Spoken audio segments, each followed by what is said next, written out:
രുദ്രാർദ്ര പ്രണയം ഭാഗം 54. കുറച്ചു നേരത്തിന് ശേഷം ആയുഷിനെയും ആർദ്രയെയും അരയോളം പൊതിഞ്ഞുകൊണ്ട് ഒരു പുതപ്പുണ്ട്. ആയുഷ് തന്റെ നെഞ്ചിൽ മുഖം ചേർത്ത് കിടക്കുന്ന പെണ്ണിനെ ചുറ്റിപ്പിടിച്ചുകൊണ്ട് കഴിഞ്ഞുപോയ നിമിഷങ്ങളിൽ കണ്ടതും അറിഞ്ഞതുമെല്ലാം ഇപ്പോഴും ഓർത്തു കിടപ്പാണ്. അതിൻ്റെ ഒരു തിളക്കം അവന്റെ മുഖത്തുമുണ്ട്.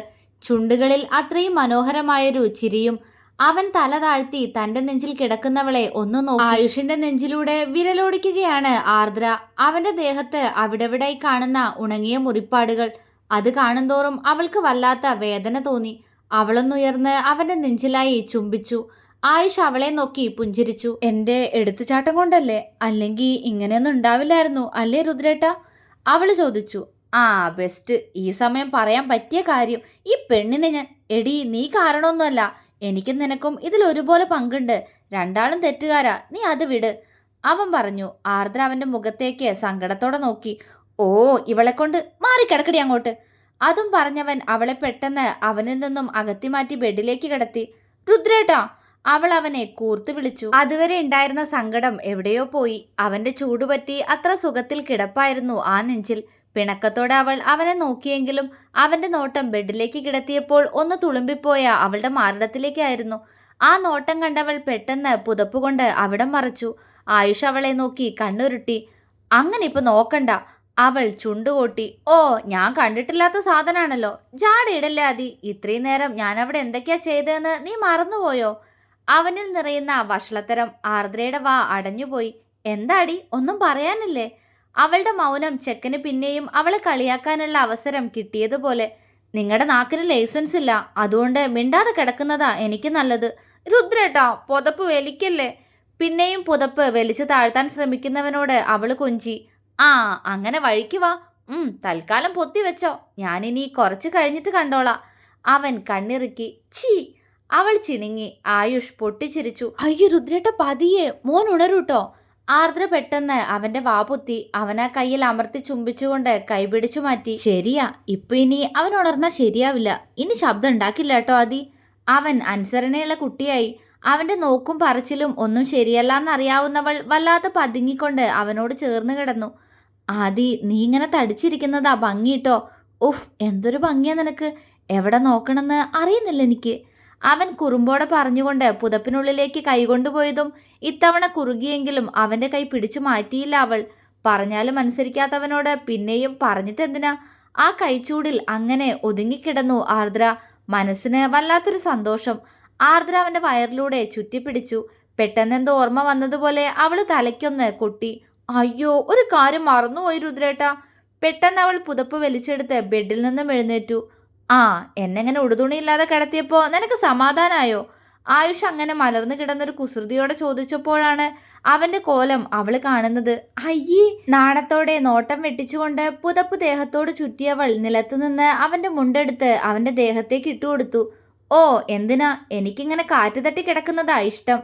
അവൻ ചുണ്ട് കടിച്ചു പിടിച്ചു പറഞ്ഞതും ആർദ്ര ഇങ്ങനൊരു മനുഷ്യനെന്നും പറഞ്ഞ് നേരെ ടേബിളിന്റെ അരികിലേക്ക് നടന്നു. എങ്ങോട്ടാദി?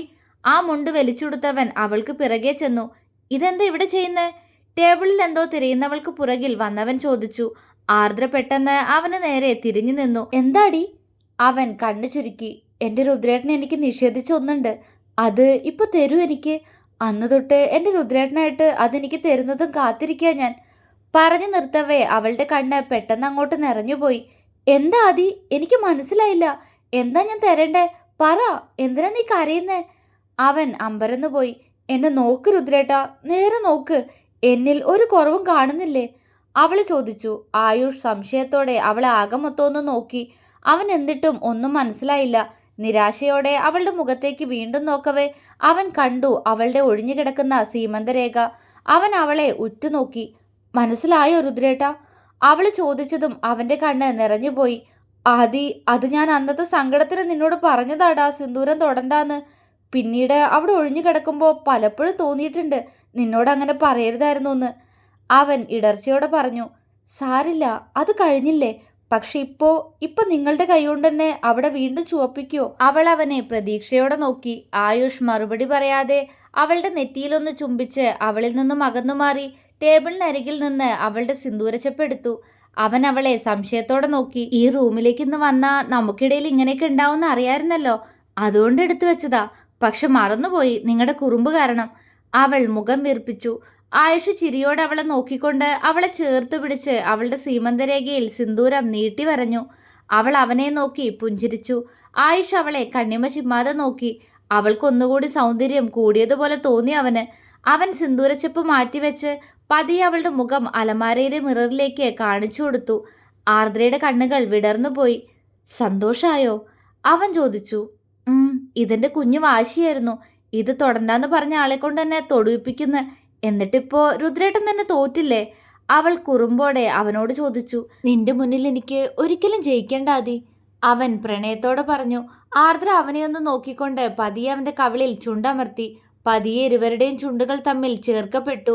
ഇരുവരും പരസ്പരം ചുണ്ടുകൾ മാറി മാറി നുണയുമ്പോൾ ആയുഷിന്റെ കൈകൾ അവളിൽ നിന്ന് അവളുടെ പുതപ്പ് വലിച്ചു താഴ്ത്തിയിരുന്നു.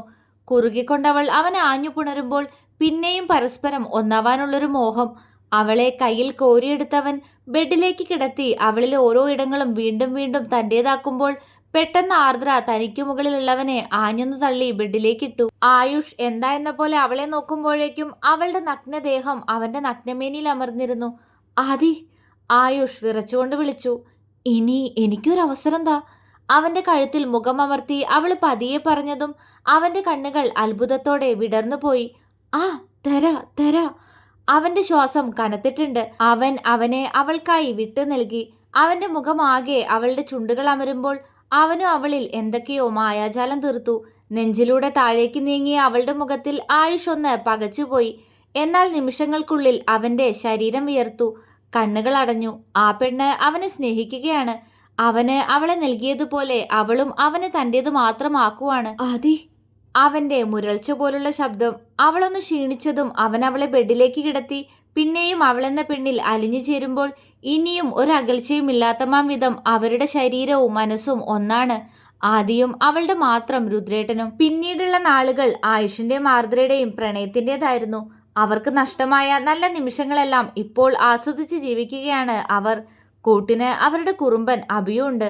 ആർദ്രയുടെ കുറുമ്പുകൾക്കും വാശികൾക്കും ആയുഷ് കൂട്ടുനിന്നു. എത്രയൊക്കെ പിണങ്ങിയാലും ആയുഷിന് അവളോട് മിണ്ടാതെ ഉറങ്ങാൻ പോലും കഴിയില്ലായിരുന്നു. ഇരുവരും മത്സരിച്ച് പ്രണയിക്കുകയാണിപ്പോൾ. പലപ്പോഴും ആയുഷ് തന്നെയാണ് അവളെ പ്രണയം കൊണ്ട് തോൽപ്പിച്ചിരുന്നത്. അവളെ നഷ്ടപ്പെട്ട നിമിഷങ്ങൾ ഓർക്കുന്തോറും അവളെ കൂടുതൽ കൂടുതൽ അടക്കി പിടിക്കും അവൻ.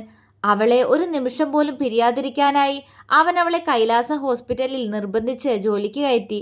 ഇപ്പോൾ അവൾ സദാസമയവും അവൻ്റെ കൂടെ തന്നെയാണ്. അബിയെ രണ്ടുപേർക്കും ഒരുപോലെ ഇഷ്ടമാണ്. എങ്കിലും അബിക്ക് ഏറ്റവും ഇഷ്ടം ആയുഷിനെയാണ്.